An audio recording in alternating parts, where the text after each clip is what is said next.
నిద్ర అలసట వల్ల వస్తుంది. శరీరంలో కణజాలము తగినంత ఈ యొక్క చుట్టూ ప్రాణవాయువుని అది తీసుకున్నప్పుడు, ఒకవేళ తీసుకున్న ప్రాణవాయువు శరీర కణజాలంలో అయిపోయినప్పుడు, మళ్ళీ తగినంత జనరేట్ చేసుకున్నప్పుడు, ఎప్పుడు జనరేట్ చేసుకుంటుంది అది? మీరు ఒక క్రమ పద్ధతిలో ఆలోచిస్తూ ఉంటే, గందరగోళం లేకుండా, కన్ఫ్యూజన్ లేకుండా, మీ ఆలోచన విధానము మీకే తెలియని ఒక గజిబిజిగా లేకుండా క్లారిటీతో మీరు ఆలోచిస్తూ ఉంటే మీ యొక్క శ్వాసక్రియ అనేది సవ్యంగా జరుగుతుంది. ఈ ఆలోచనలలో ఎక్కడైనా భయము చొరబడింది అనుకోండి, ఈ ఆలోచనలలో ఎక్కడైనా ఆందోళన అనేది చొరబడింది అనుకోండి, ఈ ఆలోచనలలో ఎక్కడైనా కోపం అనేది చొరబడింది అనుకోండి, ఆలోచనలలో ఇటువంటి ఈర్ష లేదా ద్వేషము, అహంకారము, ఇటువంటివి ఆలోచనలలో ఎప్పుడైతే చొరబడతాయో వెంటనే మీ యొక్క శరీరం తన యొక్క శ్వాసక్రియని మార్చుకుంటుంది. మెదడును బట్టి మీ యొక్క శ్వాసక్రియని అది మార్చుకుంటుంది. మెదడులో ఈ రకమైన భావజాలం రాగానే మెదడులో ఒక ఒత్తిడి అనేది ఏర్పడుతుంది. ఈ యొక్క కోపం కానివ్వండి, ఈర్ష్య కానివ్వండి, ద్వేషం కానివ్వండి, చిరాకు కానివ్వండి, చుట్టూ ఉండే విషయాల్లో మనుషుల పైన ఏర్పడేటువంటి ఈ యొక్క వికారాలు, ఇవి ఎప్పుడైతే ఏర్పడతాయో అప్పుడు మెదడులో ఒక ఒత్తిడి ఏర్పడుతుంది.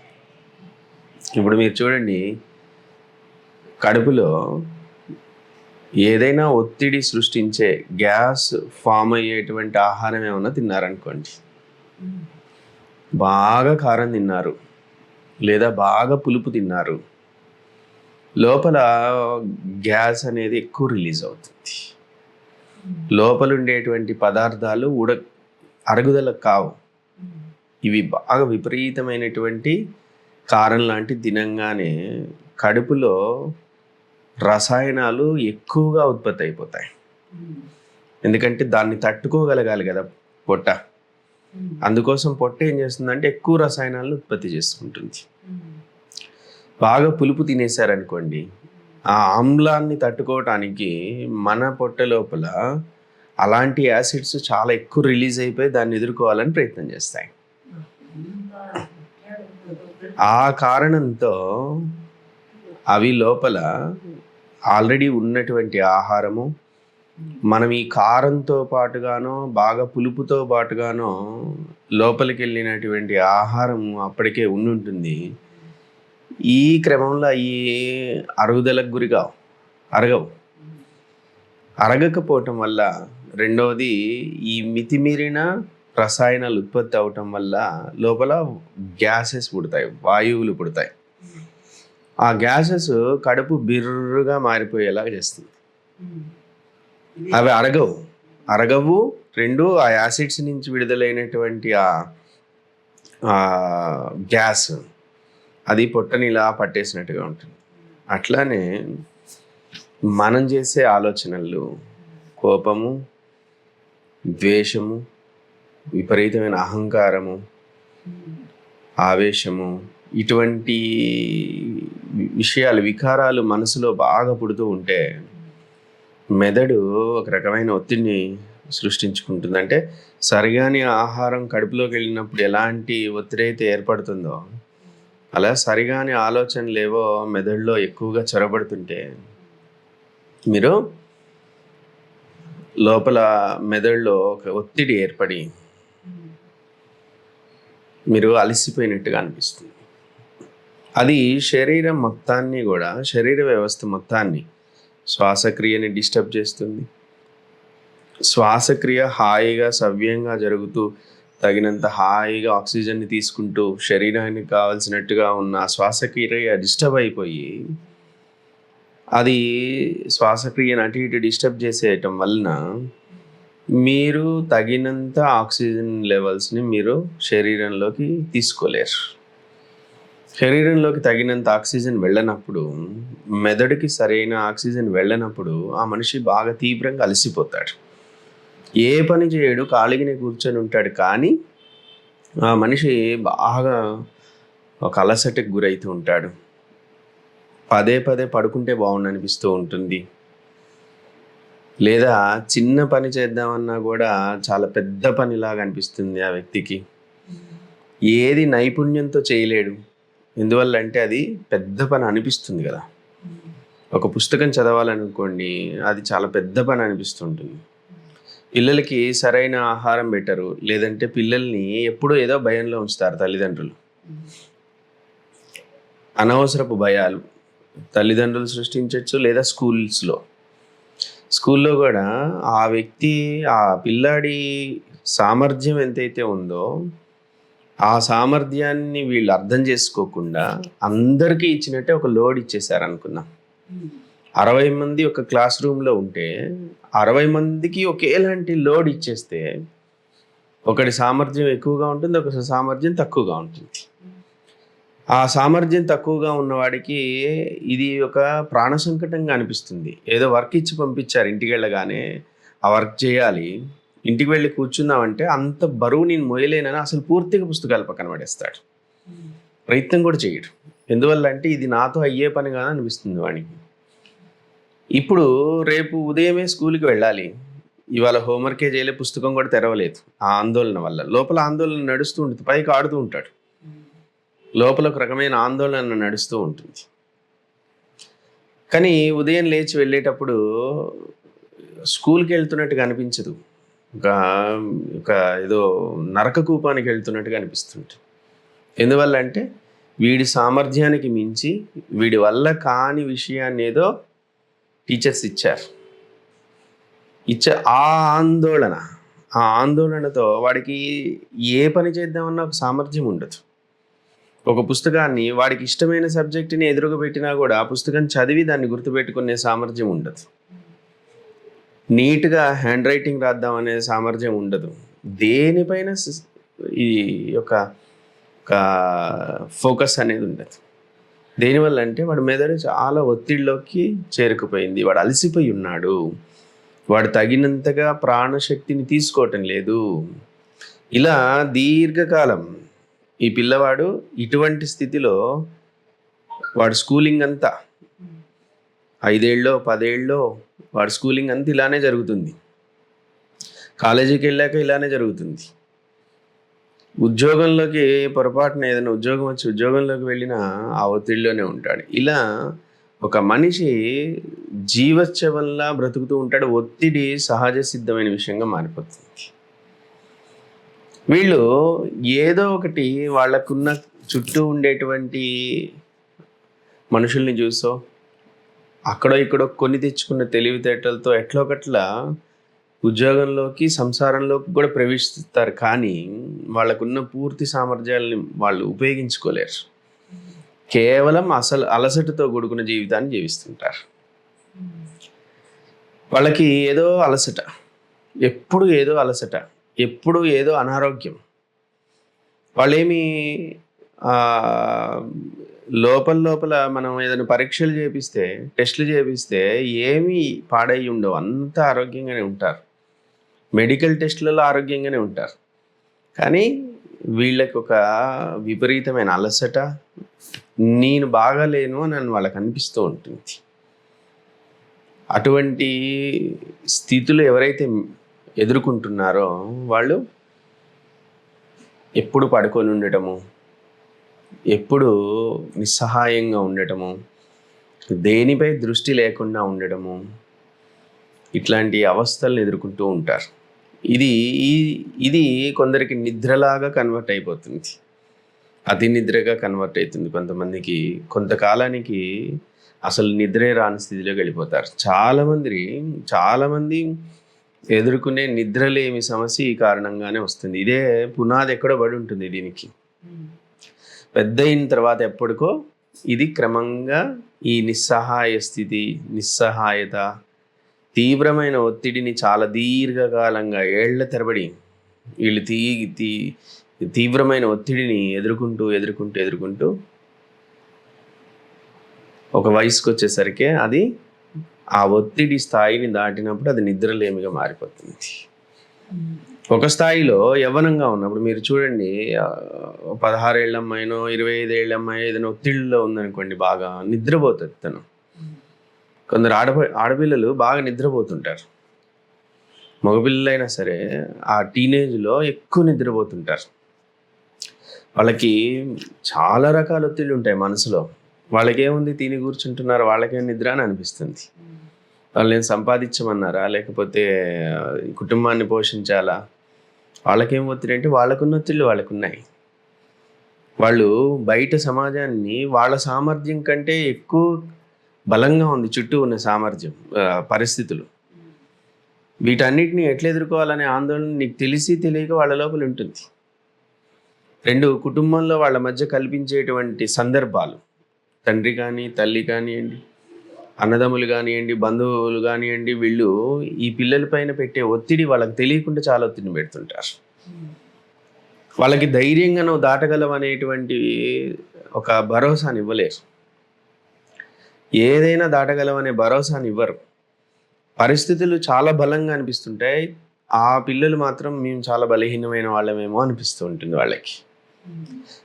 బయట చాలా వైభవం కనబడుతూ ఉంది, మా కుటుంబ పరిస్థితి చాలా లోగా ఉంది, ఆర్థికంగా మేము చాలా బలహీనులము, మేమేం చేయలేము, మేము ఎదుర్కోలేము ఈ సమాజాన్ని అని అనిపిస్తుంటుంది. అందరూ చాలా కార్పొరేట్ స్కూల్స్లో చదువుకున్నారు, మేము చదువుకుని చిన్న పల్లెటూరు స్కూళ్ళలో, లేదంటే చెప్పని పాఠాలతో గడిచిపోయిన స్కూల్లో చదువుకొని మేము ఏం సాధించలేము, మేము బయటికి వెళ్తే ఇమడలేము, సిటీ పిల్లలతో మేము తట్టుకోలేము, ఉద్యోగాలకు వెళ్తే అక్కడ అందరూ చాలా గొప్ప ఇంగ్లీష్ భాష మాట్లాడేస్తుంటారు, వాళ్ళు పెద్ద పెద్ద స్కూల్స్ నుంచి వచ్చారు, మా వల్ల కాదేమో, మా ఆర్థిక స్తోమత, ఇవన్నిటిని మనసులో వాళ్ళు కూరుకుంటూ ఉంటారు. దానివల్ల వాళ్ళు తీవ్రమైన అలసటికి వెళ్తారు. పేరెంట్స్ అంటుంటారు, మీకు అన్ని సమకూరుస్తున్నా చదువుకోవాలి కదా, చదువుకోండి అంటే చదువుకోవాలనే ఉంది, కానీ ముందుగానే వాళ్ళు డిసైడ్ అయిపోతున్నారు మేము ఎదగలేము అని. ఇలాంటి ఒక అలసట వాళ్ళలో కొనసాగుతూ ఉండడం వల్ల వాళ్ళకి నిద్ర ఒక ఉపశమనంగా అనిపిస్తుంది. ఆ వయసులో ఎక్కువ సమయం నిద్రపోవాలనిపిస్తుంది. వదిలేస్తే 10 ఉదయం 10, 11, 12 వరకు అట్లా పడుకుండిపోతుంటారు. ఇది మోస్ట్లీ శారీరక అలసట వల్ల జరిగింది కాదు, మానసికంగా అలసిపోయారు. ఆ వయసులో అంతగా నిద్రపోతారు, 50 ఏళ్ళు 60 ఏళ్ళు వచ్చేసరికి నిద్రను కోల్పోతారు పూర్తిగా. అప్పుడు అది నిద్రలేమి రోగంగా మారిపోతుంది. ఇలా ఒక మనిషి వాళ్ళ వయసులో వివిధ దశలలో ఆ వ్యక్తి నిద్రపోయే అతిగా నిద్రపోవటమో లేదా అసలు నిద్ర లేకపోవటం అనే దానికి ఇటువంటివి ఏవో మూలంలో ఎక్కడో కారణాలు ఉన్నాయి. వాళ్ళ వయసుని బట్టి ఈ వయసు వాళ్ళు అతిగా నిద్రపోతున్నారనుకోండి, దాని మూల కారణము ఒకటి ఉంటుంది. ఫలానా వయసు వాళ్ళు అతిగా నిద్రపోతున్నారనుకోండి, దాని మూల కారణం ఒకటి ఉంది. అప్పటి వరకు 40 ఏళ్ల వరకు మంచి నిద్రపోయి ఎప్పుడు కళ్ళు మూసుకుంటే అప్పుడు నిద్రలోకి వెళ్ళిపోయిన వీళ్ళు 50 ఏళ్ల వయసులో నిద్రలేమి గురైపోయారు అని అంటే దానికి ఏదో కారణం ఉంది.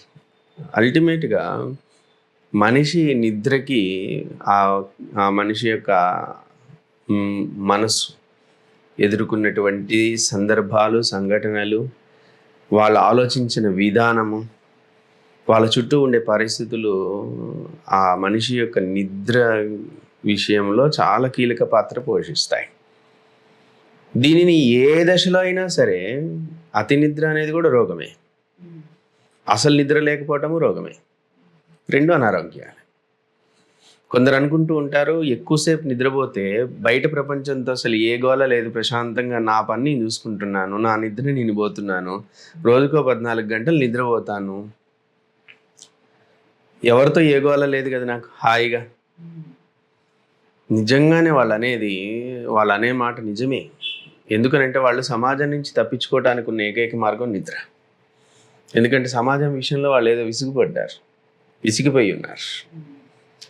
బయట ప్రపంచంలో ఏ ఆసక్తి లేదు అనుకున్న వాళ్ళు ఎక్కువ నిద్రపోతుంటారు. బయట ప్రపంచంలో లేవగానే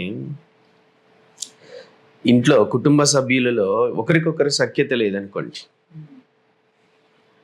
లేవగానే భర్త భార్యకి సఖ్యతగా ఉండేవాడు కాదనుకోండి, లేదా పిల్లలు సఖ్యతగా ఉన్నవాళ్ళు కాదనుకోండి, మీ మనసుకు అసలు ఒక ఆహ్లాదాన్ని ఉత్సాహాన్ని ఇచ్చే మనుషులే మీ చుట్టూ లేరనుకోండి, ఎప్పుడు లేచి ఏం చేస్తామనిపిస్తుంది.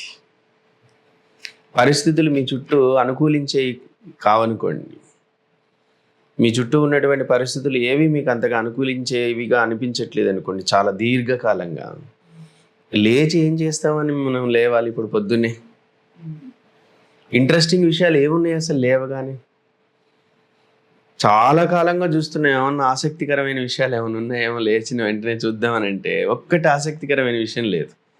లేవగానే ఏదో కయ్యం పెట్టుకునే భర్తో, లేదంటే లేవగానే ఏదో గొడవ పెట్టుకునే భార్యో, లేవగానే ఏదో ఒక తలనొప్పిని తెచ్చిపెట్టే పిల్లలో, లేవగానే చుట్టూ మనకి ఏ ఆసక్తి లేని ముఖాలో కనపడుతూ ఉంటే మనసుకి లోపల ఏమనిపిస్తుందంటే లేచి నువ్వు చేసేది ఏముంది, పడుకో అని అంటుంది. అలా వాళ్ళు ఉదయాన్నే ఎక్కువ సమయం నిద్రపోతూ లేవబుద్ధి కాక అది ఒక లేజీనెస్గా మారిపోయి లోపల వాళ్ళు అనారోగ్యాలకు గురవుతూ ఉంటారు. కాబట్టి అతి నిద్ర వల్ల లోపల ఆర్గాన్స్ ఎక్కువ సమయము ఏ పని లేకుండా గడుపుతున్న కారణంగా లోపల ఉన్నటువంటి ఆర్గాన్స్కి బలహీనత అనేది ఒకటి వచ్చేస్తుంది.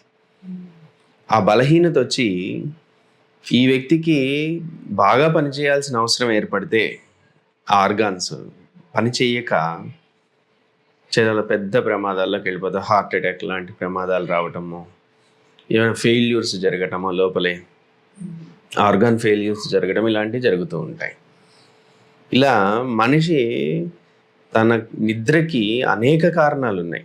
అతిగా నిద్రపోతుంటే తనని తాను జాగ్రత్త పరచుకోవాలి. అసలు నిద్ర పట్టడం లేదంటే తనని జాగ్రత్త పరచుకోవాలి. సమస్థితిలో మనిషికి నిద్ర 6 గంటల నుంచి 8 గంటల వరకు ఒక సమస్థితిలో నిద్ర అవసరం, వయసును బట్టి. చాలా యవ్వనంలో ఉన్న పిల్లలు అనుకోండి, 6 గంటల నుంచి 8 గంటల మధ్యలో ఖచ్చితంగా నిద్ర ఉండేలా చూసుకోవాలి. ఒక వయసు మళ్ళింది అనుకోండి, ఇక మనిషి చచ్చిపోయే వరకు కనీసం 6 గంటలు అయితే నిద్ర పోవాలి. 6 గంటలు నిద్ర వస్తుంది అనుకోండి, వృద్ధాప్యం వచ్చినాక కూడా 6 గంటలు నిద్రపోతున్నారు అనుకోండి, బాగున్నారని అర్థం. వాళ్ళు 10 గంటలు నిద్రపోతున్నారు అనుకోండి, వాళ్ళు ఏదో బాగలేదని అర్థం. యవ్వనంలో ఉన్నారు, వాళ్ళు 4 గంటలే నిద్రపోతున్నారని అనుకుంటే ఏదో ప్రాబ్లంలో ఉన్నారని అర్థం. 10 గంటలు నిద్రపోయారనుకోండి, అప్పుడు కూడా ఏదో ప్రాబ్లంలో ఉన్నారని అర్థం. వాళ్ళు 6 గంటల నుంచి 8 గంటల వరకు మంచి నిద్ర ఫీల్ అవుతున్నారు, పూర్తిగా తృప్తిగా నిద్రని ఫీల్ అవుతున్నారంటే వాళ్ళు ఆరోగ్యంగా ఉన్నారని అర్థం. వృద్ధులైతే కనీసం 6 గంటలు ఏకదాటిగా నిద్రపోగలుగుతున్నారంటే వాళ్ళు ఇంకా బాగానే ఉన్నారు, వాళ్ళ మనసు ప్రశాంతంగానే ఉంది అని అర్థం. కాబట్టి ఇవి పరిశీలన చేసుకొని, ఈ పరిస్థితి నువ్వు నీ మైండ్ని పెట్టుకున్న దానిపై ఆధారపడి ఉన్నది కాబట్టి, నీ మనసుపై ఆధారపడి ఉన్నది కాబట్టి, మానసికంగా నీకున్నటువంటి ఒత్తిళ్ళు నిజాయితీగా నువ్వు గమనించాలి. పెద్దవాళ్ళని అడిగితే మర్చిపోతారు అసలు. నిజంగా మాకేం ఒత్తిళ్ళు లేవండి, నాకేముంది, నా అంత రిటైర్డ్ అయ్యి ప్రశాంతంగా నేనున్నా, నాకు ఒత్తిళ్ళు లేవంటావు. కానీ నువ్వు చాలా ఒత్తిడి నీ సహజ లక్షణంగా మార్చేసుకున్నావు చాలా కాలంగా. కొందరిని మనం ధ్యాన సాధన, యోగ సాధనలు చేయమనంటే స్థిమితమే ఉండదు, కూర్చుంటే అసలు స్థిమితం ఉండదు. కానీ నాకే ఒత్తిళ్ళు లేవంటారు. నీకు ఒత్తిళ్ళు లేకపోతే హాయిగా కూర్చోడానికి ఏమైంది, ఇలా కూర్చుంటే నువ్వు స్వర్గాన్ని చూస్తావు. కానీ కళ్ళు మూసుకోమంటే మాత్రం కళ్ళు మూసుకోగానే పిచ్చి పడుతూ ఉంటుంది. కళ్ళు తెరిచినప్పుడు నాకు అసలు ఏం ఒత్తిళ్ళు లేవని అంటావు, కళ్ళు మూసుకోగానే పిచ్చి పడుతుంది. అంటే లోపల వాళ్ళకి తీవ్రమైన ఒత్తిడి ఉంది. అది ప్రశాంతమైన స్థితికి వెళ్ళాల్సి వస్తే ఇంత పని నాకు పెట్టకు అని మెదడు ఎదురు తిరుగుతూ ఉంటుంది మైండ్. ఎందుకనంటే ఆల్రెడీ నువ్వు పాడైపోయావు. ఎందుకనంటే ఆల్రెడీ పాడైపోయావు. నువ్వు ఆల్రెడీ ఓవర్లోడెడ్ అయిపోయావు, నిండిపోయి ఇప్పుడు కొత్తగా నువ్వు ఖాళీ చేయనంటే మైండ్ని అది యాక్సెప్ట్ చేయదు. అందుకే భయం వేస్తుంటుంది. వాళ్ళు కళ్ళు మూసుకుంటే తట్టుకోలేరు, కళ్ళు తెరిచినప్పుడు అడిగితే అమ్మ నీకేమైనా టెన్షన్స్ ఉన్నట్టున్నాయి, నువ్వు సరిగ్గా నిద్రపోవటం లేదు, నువ్వు లేదంటే నేను అతిగా నిద్రపోతున్నావు, ఏవో టెన్షన్స్ ఉన్నాయి నీకు, అందుకే పట్టట్లేదు నిద్ర అని అంటే, నాకేం టెన్షన్స్ అండి, బ్రహ్మాండంగా డబ్బులు ఉన్నాయి, రిటైర్డ్ అయిపోయాను, నాకు కావాల్సినవి అన్నీ ఉన్నాయి, నాకు ఏ టెన్షన్స్ లేవు అంటారు. కారణం ఏంటి అని అంటే నువ్వు అసలు నీవు ఒత్తిడిలో ఉన్నావు అనే విషయానికి నువ్వు అలవాటు పడిపోయావు. నువ్వు తీవ్రమైన ఒత్తిడిని చాలా ఏళ్లుగా అనుభవిస్తూ రావటం వల్ల ఇప్పుడు నువ్వు ఫేస్ చేస్తున్న ఈ స్థితి, నువ్వు ఒత్తిడిలో ఉన్నావు అనే విషయానికి అలవాటు పడిపోయి ఇది ఒత్తిడి అని తెలియటం లేని. ఇది ఒత్తిడి కాదని ఎప్పుడు తెలుస్తుంది? నువ్వు ఉన్న స్థితి స్తబ్దంగా అనిపిస్తుంది. అటు ఒత్తిడిని ఫీల్ అవ్వట్లే, ఇటువైపు ప్రశాంతతని ఫీల్ అవ్వట్లే. ఆ రెండిటికి మధ్యలో ఉన్న స్థితిని స్తబ్దత అంటారు, స్టాగ్నేషన్. ఆ స్తబ్దత దేనివల్ల వచ్చిందంటే అతిగా నిండిపోవటం వల్ల, ఓవర్లోడెడ్ అయిపోవటం వల్ల, అతి బరువుగా మారిపోయావు నువ్వు అనేక ఒత్తిళ్లతో. దానివల్ల స్తంభించిపోయావు. ఆ స్తంభించిపోయిన స్థితిని చాలామంది ప్రశాంతంగానే ఉన్నామని అనుకుంటూ ఉంటారు. ప్రశాంతత ఏమి అనుభవించరు, కానీ ఉన్నాం అలాగా అని. అటువంటి వాళ్ళని మనము కాసేపు కళ్ళు మూసుకొని సాధన చేయండి అన్నాం అనుకోండి, కంగారు పడిపోతారు. మెదడు ఎమ్మటే ఎదురు తిరుగుతుంది. ఏంటి ఇప్పుడు ఇంత లోడ్ని, ఇప్పుడు ఇంత పాకి పని నేను మళ్ళీ చేయాలా, మొదలు పెట్టాలా, ఇది అయ్యే పనేనా, అసలు ఇన్నేళ్ల నుంచి నువ్వు నన్ను ఇలా తయారు చేసి ఒత్తిడికి అలవాటు చేసి ఇప్పుడు నన్ను మళ్ళీ ప్రశాంతం అవ్వమంటావా అనే భయానికి కళ్ళు తెరిపించేస్తుంది మనసు. ఒక్కటే దాన్ని పరీక్ష, మెడికల్ టెస్ట్ చేసినట్టుగా ఆ మనిషికి ఒక పరీక్ష ఏంటి అని అంటే, వాడు బాగున్నాడా నిజంగా, చాలా పర్వాలేదండి, ఎంత బాగున్నామండి, పిల్లలు బాగున్నారు, పిల్లలు బాగా సెటిల్ అయ్యారు, మేము అన్నీ పర్వాలేదు మంచిగానే ఉన్నాం, కొద్దిగా ఏదో అనారోగ్యాలు అటు ఇటు తప్ప అని అన్నప్పుడు మీరు నిజంగా బాగున్నారా లేదా అనేదానికి ఒక 5 నిమిషాల పరీక్ష ఏంటంటే కళ్ళు మూసి కూర్చోండి. అది ఎదురు తంతు ఉంటుంది, కళ్ళు తెలుగు లే లే లే అని తంతుంది అని అంటే నువ్వు బాలేవని అర్థం. నువ్వు నిజంగా బాగుంటే కళ్ళు మూసుకోగానే చక్కగా ఏదో సాధన కోసం నువ్వు కళ్ళు మూసుకోగానే హాయిగా అనిపిస్తుంటుంది.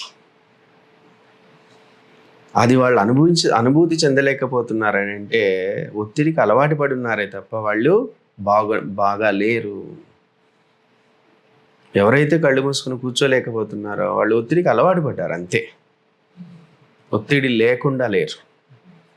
ఇప్పుడు వయసు మళ్ళినటువంటి 99% మంది వాళ్ళ ఒత్తిడి అధికమైపోయి స్తంభించిపోయిన వారే తప్ప ప్రశాంతంగా ఉన్నవారు కాదు. అందుకే కళ్ళు మూసుకోకుండా ఆనందించే విషయాలు ఏమున్నాయో వాటిని వెతుక్కుంటూ ఉంటారు వృద్ధాప్యంలోకి వెళ్ళిన తర్వాత. అవేంటివి? కొత్తగా సెల్ ఫోన్ వాడటం లాంటివి, స్మార్ట్ ఫోన్స్ వాడటం లాంటివి, ఐఫోన్స్ వాడుతూ ఉండి వాటిల్లో ఆప్షన్స్ గురించి, లేదంటే కొత్తగా బట్టల వేషధారణ మార్చేసుకోవటము, అప్పటి వరకు గద్దర చొక్కాల్లో ఉన్న వాళ్ళు టీషర్ట్స్ వేసేసుకోవటము, సెల్ ఫోన్ స్మార్ట్ ఫోన్స్ లాంటి వెతికి ఆ స్మార్ట్ ఫోన్స్ను టెక్నాలజీని ఎంజాయ్ చేస్తూ ఉండటము, ఇట్లా దానివైపు డైవర్ట్ చేస్తారు. ఎందుకంటే ఈ కళ్ళు తెరిచి చేసేటువంటి కొన్ని ప్రక్రియలు వాళ్ళని వాళ్ళు స్థిమితపరచుకోవటానికి. కానీ అది ఎంతవరకు అని అంటే నువ్వు మేనేజ్ చేయగలిగే అంతవరకు, నీ కళ్ళు పనిచేసే అంతవరకు, నీకు కాస్త ఓపిక సరిపోయేంతవరకు, వీటిల్ని చూసి ఇది బాగుంది అనిపించే వయసు దాటిందనుకోండి, అప్పుడు ఇవి కూడా బాగుండవు. చేతికి స్మార్ట్ వాచెస్, కాళ్ళకి షూస్, యాక్షన్ షూస్, ఒంటి మీద బట్టలు, వీటిని చూసుకొని ఎంజాయ్ చేసే వయసు కూడా దాటిందనుకోండి, అప్పుడు ఇవి కూడా మనకి మనశ్శాంతిని ఇవ్వవు. అప్పటి వరకు వాటితో గడిపేస్తారు. కొత్తగా ఒక కారు కొనుక్కోవటము, దాన్ని బాగా ఎంజాయ్ చేయటం, దాన్నే తుడుచుకోవటం, వాటిల్ని అద్దంలా పెట్టుకోవటము, ఆ వస్తువులు, ఇంట్లో వస్తువులు వాళ్ళు కొత్తవి కొనుక్కొని ఒక కెమెరా కొనుక్కుంటారు, ఎవ్వరిని ముట్టుకొనియరు. దాన్ని వాళ్ళు చాలా తుడిచి జాగ్రత్త చేస్తూ మంచిగా దాంతో పిల్లల్ని చూసుకున్నట్టు చూసుకోవటం వాటిల్ని, ఇటువంటి లక్షణాలన్నీ డెవలప్ అవుతాయి. ఎందుకంటే ఇవి కళ్ళు తెరిచి ఎంజాయ్ చేయగలిగే విషయాలు.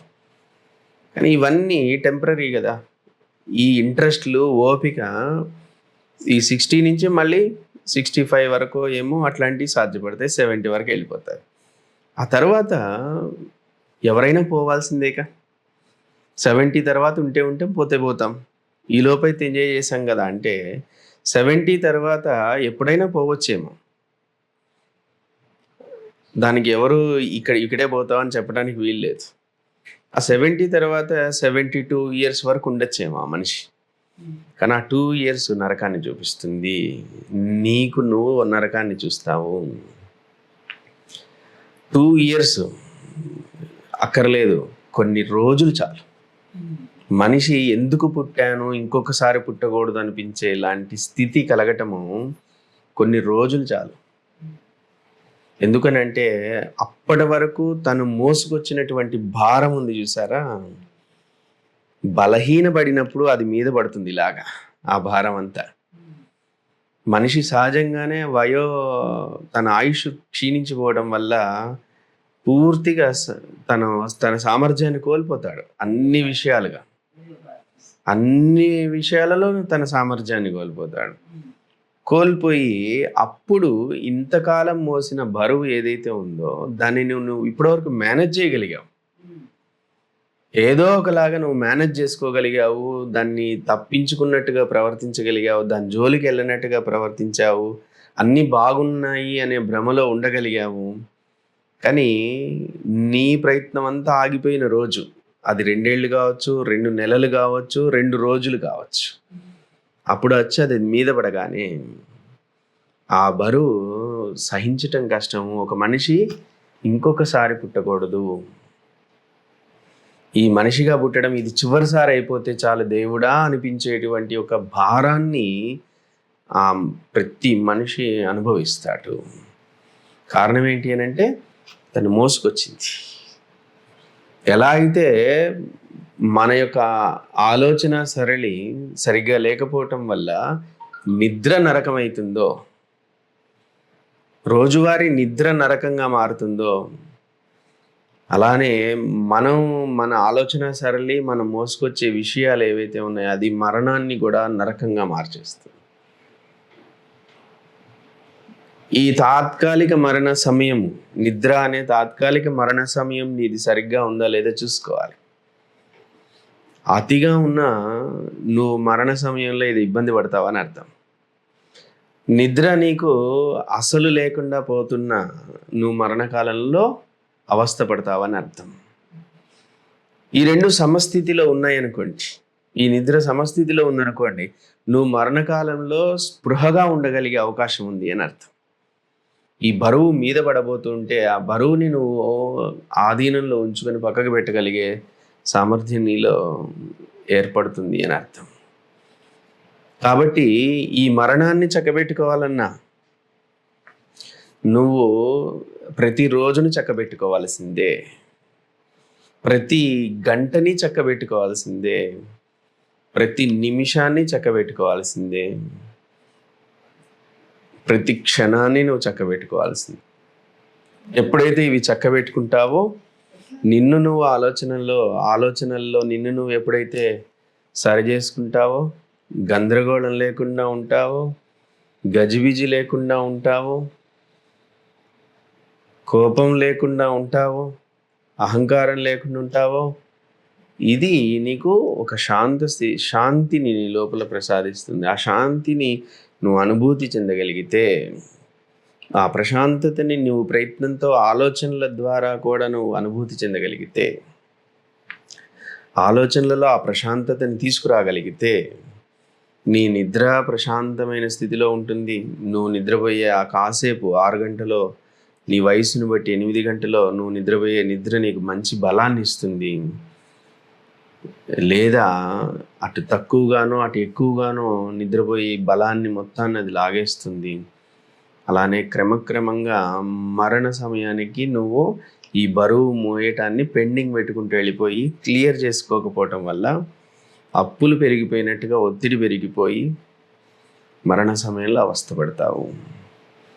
కాబట్టి మనం ఈ రోజు నుంచే, ఈ క్షణం నుంచే మనము చివరిలో మోయలేని బరువు పోగు చేసుకోకుండా ఇప్పటి నుండే మనసుని మనం చక్కబెట్టుకోవాలి.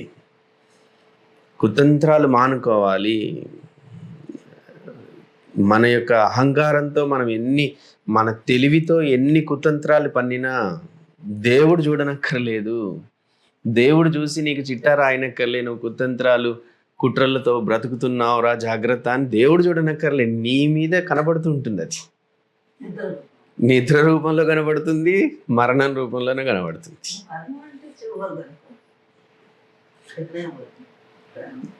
చివరిలో ఎట్లో ఒకట్లా పోయిద్ది అన్నంత చిన్నగా ఉండదు. అది దాని చావు అది ఎట్లనే చేస్తామన్నంత చిన్నగా ఉండదు. అందుకే 2 సెకండ్లు చాలు దానికి నీకు నరకం చూపించడానికి.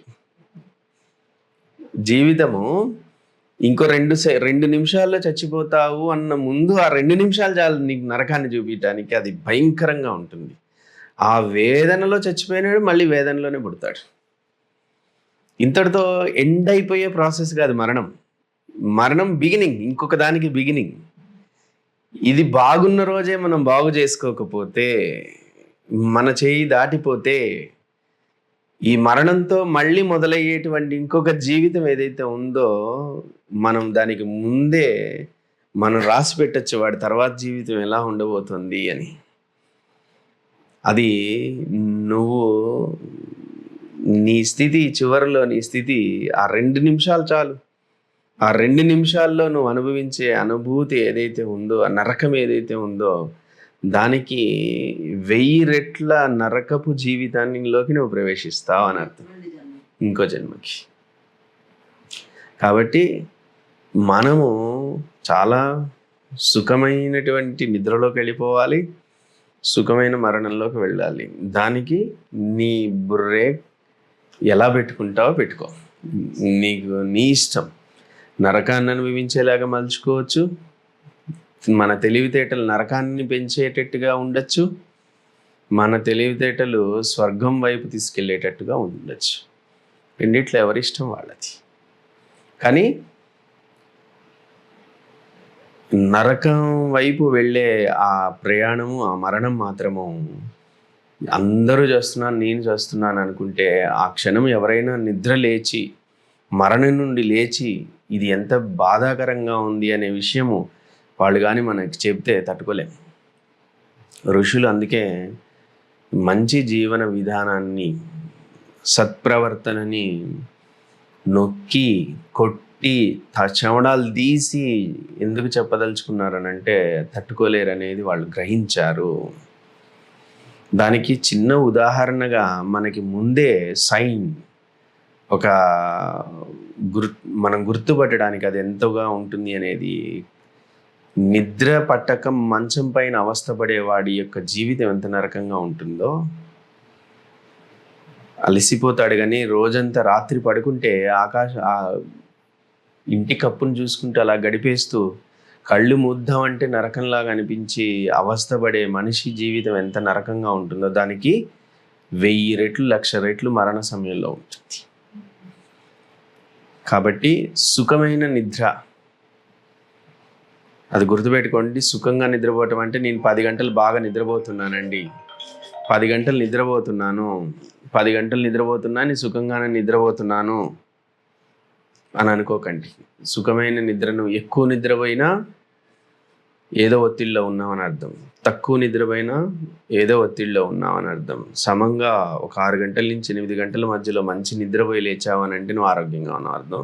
నీ యొక్క జీవితం కూడా బాగుంటుందని అర్థం, మరణం కూడా బాగుంటుందని అర్థం. నేను రోజు బాగా సుఖంగా నిద్రపోతున్నానండి, 10 గంటలు పడుకుంటే 10-12 గంటలు పడుకుంటాను అని అంటే నువ్వు ఏదో ప్రమాదంలో ఉన్నావు, నువ్వు మానసికంగా బాగాలేదు.